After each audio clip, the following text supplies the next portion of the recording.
ইরানের নিয়ন্ত্রণে থাকা হরমুজ প্রণালী পার হতে গিয়ে অন্তত ৩টি কন্টেইনার জাহাজে হামলা চালানো হয়েছে। সামুদ্রিক নিরাপত্তা সূত্র এবং যুক্তরাজ্যের মেরিটাইম ট্রেড অপারেশনস ইউকেএমটিও এ তথ্য নিশ্চিত করেছে।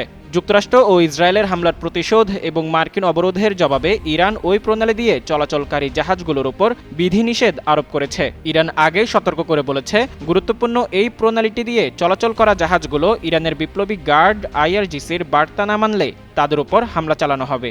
বাংলাদেশের প্রথম 5D AI ইনভার্টার যুক্ত সর্বোচ্চ বিদ্যুৎ সাশ্রয়ী যমুনা এয়ার কন্ডিশন।